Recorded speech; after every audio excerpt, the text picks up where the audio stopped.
भैया आकाश जिंदाबाद, भैया आकाश आनंद जी जिंदाबाद। अब मैं निवेदन करूंगा सर से कि वो आए हम सबको संबोधित करते हुए अपने शब्दों को रखे। आदरणीय आकाश आनंद जी।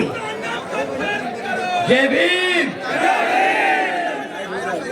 आप सब काफी देर से गर्मी में इंतजार कर रहे हैं।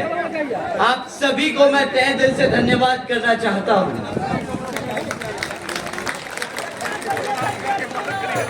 आज मैं देख रहा हूं बड़ी संख्या में हमारे युवा साथी यहाँ मौजूद हैं, हमारी माताएं बहनें मौजूद हैं। आप सभी को मैं तहे दिल से धन्यवाद करता हूं। साथ ही साथ आज मंच पर मौजूद हमारे सभी पदाधिकारी, हमारे सभी नेतागण जिन्होंने ये सभा को बहुत खूबसूरती से, इतने अच्छे तरीके से, अनुशासन तरीके से सफल बनाने का काम किया है, आप सभी का भी मैं तहे दिल से धन्यवाद करता हूं। आज अपने सभी संतों, गुरुओं, महापुरुषों को, जिसमें खासकर महात्मा ज्योतिबा फूले, छत्रपति शाहूजी महाराज, नारायण गुरु, पेरियार रामास्वामी जी, बाबा साहब डॉक्टर भीमराव अंबेडकर जी एवं मान्यवर साहब श्री कांशीराम जी को नमन करता हूं। साथियों, इस लोकसभा के संबंध से जुड़ी हुई जरूरी बात अपने आप लोगों के बीच में रखने से पहले मैं बहुजन समाज पार्टी की राष्ट्रीय अध्यक्ष व उत्तर प्रदेश की 4 बार मुख्यमंत्री एवं पूर्व सांसद आदरणीय बहन जी के नाम से लोकप्रिय बहन कुमारी मायावती जी को पूरे तहे दिल से आभार प्रकट करता हूं।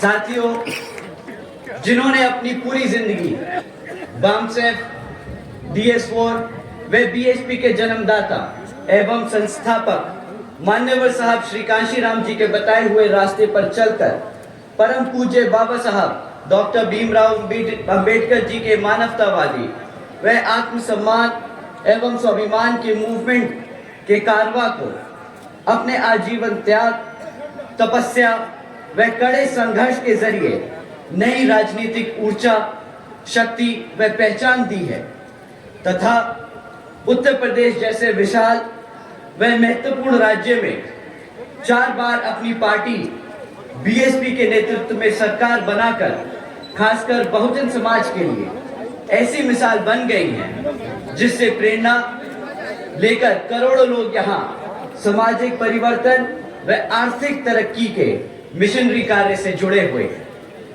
इतना ही नहीं बल्कि मैं खुद भी उनके इस नेतृत्व से प्रभावित होकर BSP मूवमेंट से जुड़ा हूं और उनके पद चिन्हों पर चलकर उस मिशनरी दायित्व, कर्तव्य व फर्ज को पूरा करना चाहता हूं।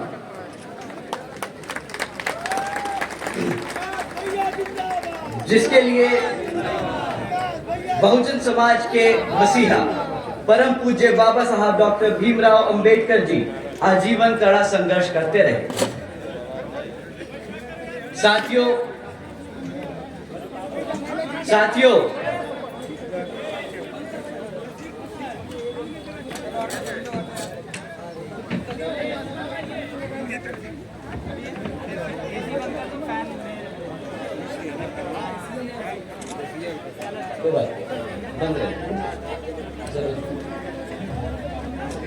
जैसा कि आप जानते हैं कि लोकसभा आम चुनाव चल रहे हैं और इन लोकसभा आम चुनावों में पहले की तरह ही दुश्मन साम दाम दंड भेद का इस्तेमाल करेगा। साथियों, आप सब जानते हैं कि यहाँ पर आजकल दुश्मन सामने से आकर आप पर वार नहीं कर रहा। पिछले कुछ समय से दुश्मन हमारे बीच में रहकर हमारे कार्यकर्ताओं को, हमारे कैडर को, हमारे वर्करों को अंदर से कमजोर करने की कोशिश कर रहा है। आप सब जानते होंगे कि पिछले कुछ समय से यहाँ पर हमारे जो दुश्मन है वो बहरूपिये का रूप लेकर हमारे लोगों के बीच में रहकर हमारे कैडर को, हमारे लोगों को भटकाने का काम कर रहे हैं। आप जानते होंगे कि ये बहरूपिये आप लोगों के बीच में रहकर किस तरीके से आपको कमजोर करने की कोशिश कर रहे हैं। आप सबको उनको पहचानना बहुत जरूरी है साथियों। ये बहरूपिये जय भीम का नारा लगाते हैं, ये बहरूपिये गले में पटका पहनकर आपके हकों की बात करते हैं, परंतु जब अपने नेता चुनने की बात आती है तो कुछ बहरूपिये इतने समझदार होते हैं, अपने आप को ही नेता बना लेते हैं। घबराने की बात वहां तक नहीं साथियों, घबराने की बात तब है जब ये अपने आप को नेता बनाकर बहुजन समाज पार्टी बहन जी से दूर करके अन्य विपक्षी नेताओं को बड़ा हितैषी बताते हैं, बहुजन समाज का हितैषी बताते हैं। तो साथियों, अगर कोई बहरूपिया आपके बीच में आकर आपके हकों की बात कर बहन जी के अलावा किसी और को नेता माने तो समझ जाइएगा कि आपके बीच में वो दुश्मन खड़ा है जिससे आपको सावधान रहना होगा।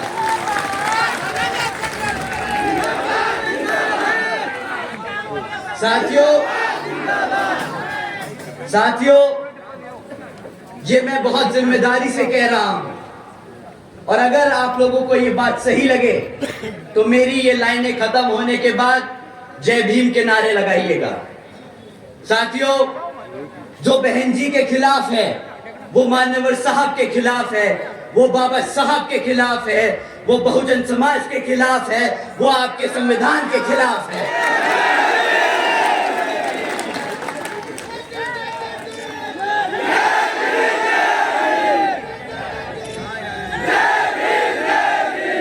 साथियों,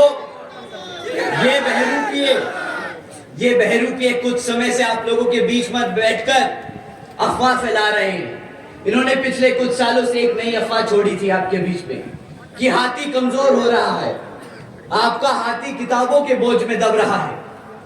आप सब ने ये शिकायत सुनी होगी, परंतु हकीकत कुछ और है साथी। हकीकत क्या है उस पे आने से पहले मैं आप लोगों से इलेक्टोरल बॉन्ड्स के बारे में बात करना चाहूंगा।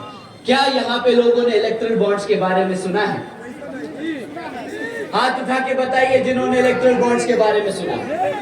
तो आप सब जानते होंगे कि पिछले 6 सालों में भारत के 25 राजनीतिक दलों ने बड़े बड़े धरना सेठों से 16,500 करोड़ रुपए चंदे के रूप में लिए हैं, परंतु एक पार्टी है, एक राष्ट्रीय पार्टी है जिसने किसी भी धरना सेठ से 1 रुपया नहीं लिया। आप जानते हैं वो कौन सी पार्टी है? और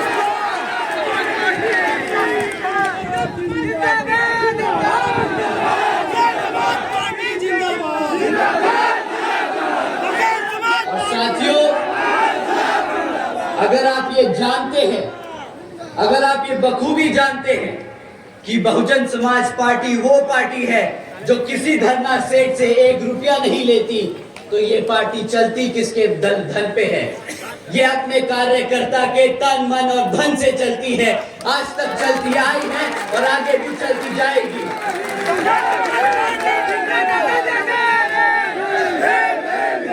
साथियों, हमारे सभी कार्यकर्ताओं से जब जब मुझे बात करने का मौका मिला, जब जब मैंने उनसे ये मुद्दे उठाए कि बात ये भाई सच है कि आप लोगों को किताबों का बोझ भारी लग रहा है, तो पता है पलट के हमारा कार्यकर्ता क्या बोलता है? जानते हैं आप, हमारा कार्यकर्ता अपने दिल पे हाथ रख के बोलता है कि भैया जी, ये किताब नहीं, कर्तव्य है हमारा। मान्यवर साहब के मूवमेंट के लिए, उन्होंने बहुजन समाज के मूवमेंट के लिए मान्यवर साहब ने अपनी जिंदगी कुर्बान कर दी, बहन जी ने अपनी पूरी जिंदगी त्याग दी। हम अगर अपनी जेब से निकाल कर 10 रुपया दे देते हैं किताब के माध्यम से, तो ये हमारा कर्तव्य है।